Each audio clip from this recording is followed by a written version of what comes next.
Makadi mhuri yeZimbabwe nhasi tiri muguta reHarare kunzvimbo inonzi kuSouth Park pamagetsi kwamadzibaba no rest. Vamwe mune muchingovanzwa vaita mukurumbira nekubatsira zvinhu zvakati wandei. Mhuri yeZimbabwe rega tisangane nawo. Madzibaba makasimba here? Nofara makadiwo. Aiwa, zinofara madzibaba mose nemhuri yeZimbabwe kuti aiwa tinokutenda mauyawo kuzokurukurawo nesu pamusoro pebasa mabashandirana tichiitawo. Aiwa, tinotenda isi tinotenda nenguva yamatipa kuti tiuye tinyatsonzwisisa kuti zvii zvinenge zvinyatsoitika. Tichiona nyaya dzakawanda nedzimwe dzinenge dzichitaurika masocial media mumatosangana mumakombi mune chichi. Ndichangopinda munyaya yangu ndinoda kunyanyonzwisisa nyaya yenyuchi madzibaba. Kune nyaya dzakawanda dzatiri kunzwa vanhu vazobatwa nenyuchi zvinhu zvakadai vazobatwa nenyuchi wamadzibaba no rest. Saka tinonyatsoonzwisisa kuti nyuchi zvinombofamba sei panyaya dzenyuchi. Alright, panyaya yenyuchi mushonga wandopa munhu. Munhu ndoona kupa mushonga ndokudza kuti mushonga uyu wandakupa uyu enosa pawakabirwa zvino. Pawakabirwa zvino paipo unoona kuona ndakupa mushonga wandakupa asi dzenzere nyuchi. Paunosvika tinesa pawakabirwa paye dzinonosuma mushonga wangu unonosumwa kana kunde munhu akatora zvinhu zvako pawakashaya. Munhu iwe munhu andapa mushonga ukwanisa kuzvinoti inyuchi dzandakupa. Asi nyuchi dzinozozviona kune munhu akatora zvinhu zvako kwekwe ndokwachazozoona kuti aiwa nyuchi dzazvitera dzabata munhu angakabata zvinhu zvako. Alright. Apambowanika here zvamwana anogona kuita stubborn maybe anogona kutotsvaga vamwe ana madzibaba kana kuenda kupi kwaanogona kubatsirika kana achinge abatwa nenyuchi idzodzo. Aiwa, ini mushonga wangu haurongono nemumwe munhu. Mushonga wangu haurongono nemumwe munhu. Imvura yemuchemba inoflasha nemunhu kamwe chete yakangowanda kudai sendudzoka paposition pangairi. Alright. Ndindorongono ndingazoona kuti munhu akarumwa nenyuchi dzinongomuruma 10-15 minutes. Haana kure kwaandi kwadzinenda naye. Dzinongomuunganira so. Dzamuunganira so hakuna kumwe kuna kwanoenda kunze kwokuti ndachozorongonora nhaurwa yatarongonora nyuchi dzacho inini wacho. Alright. Ko pamwe pekuti maybe vanhu vabirwa vakati wandei kubva kwauya vanhu maybe kwauya vairi kana vatatu munguva imwe chete.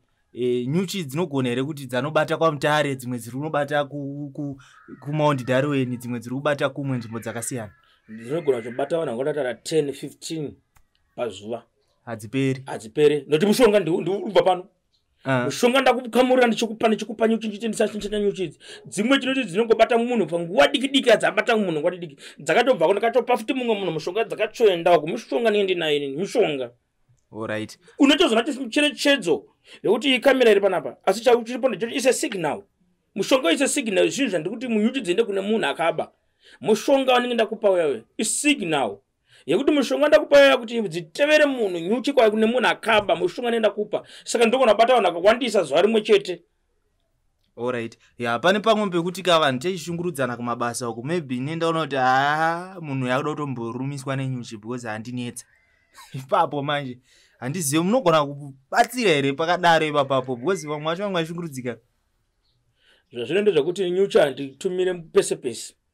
Kundobva ndati munhu wanese munhu basa rekutumira nyuchi. Ndanotora girlfriend akutumira nyuchi. Aiwa. Pane pamwe kuti nyuchi dzinopana kusumuka dzichienda. Muno muZimbabwe chamunomuka mune mapurisa. Pane mhando mapurisa sakaona paka mablack boots zvati pata noise. Wakona pako riot uchizoita pa riot yakuya ipolisi but riot ka pane zvinhu zvachuya kuzoitika zvikona kwaona polisi yochozota iyo polisi kana yacho yapani vanita order. Saka mapurisa asiyesa anongoenda kumhosva dzese kuti polisi aiwa pane vanofambira nyaya dzakasiyana. Saka matambudziko akasiyana tomabasa panyuchi dzingosungwa kuenda kwese.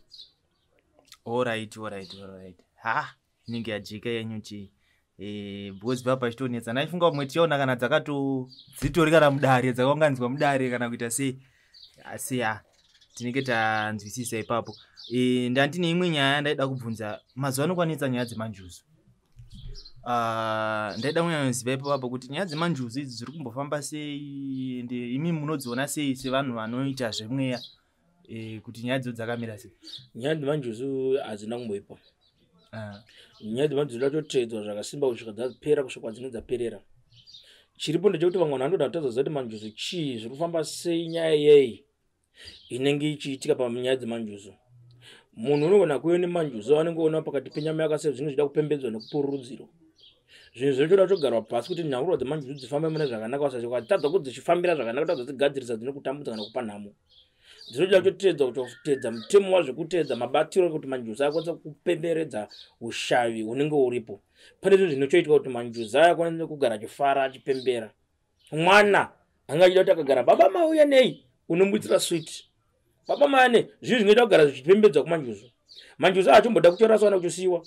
Pane zvinochoitwa kuti matare emanjuzo zvifambe mune zvakanaka. Hazvidi kuganurirwa panzira zvinhu izvozvo. Alright.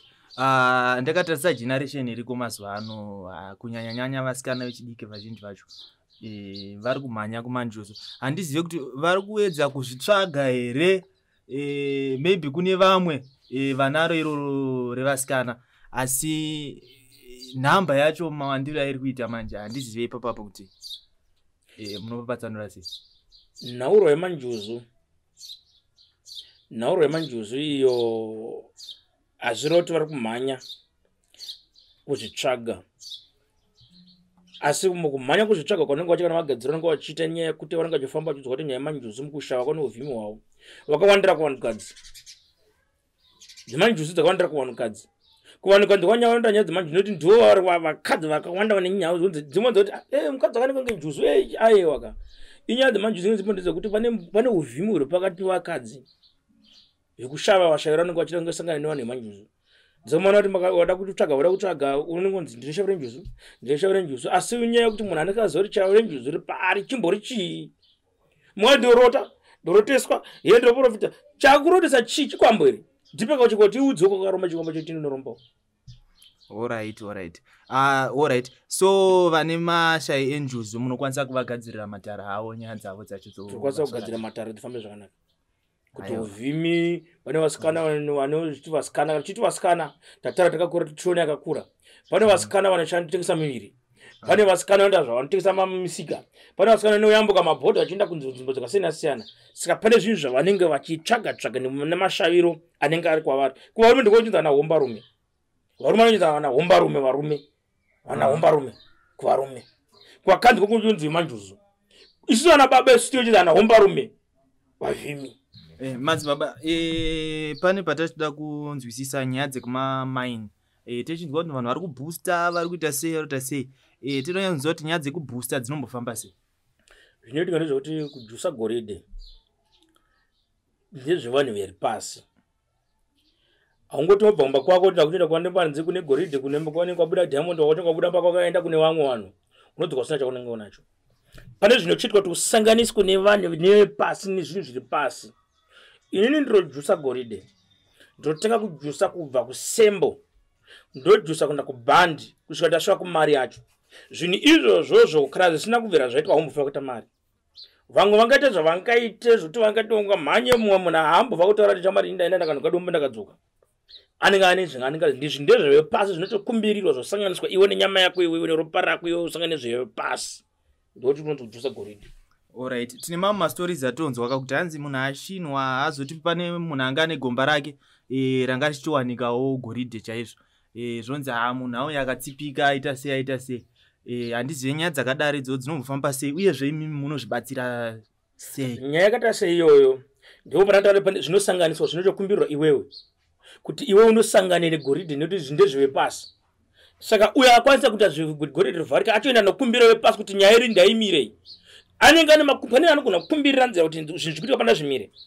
Asi zvimwe zvaite kugona kukumbira zvikuitika pana zvimire zvakachomira. Kwanza zvinokumbira zvokujusa goridhe kuti kakumbirwa zvinhu so zvinobuda zvakanaka. Ndo panoona kuti zvinotsipikwa zvinovhurwa inyaya kuti zvari pasi vanoitira zvavane mate kana makwanisa kuenda kwavanokumbira zvakanaka zvinobuda zvakanaka.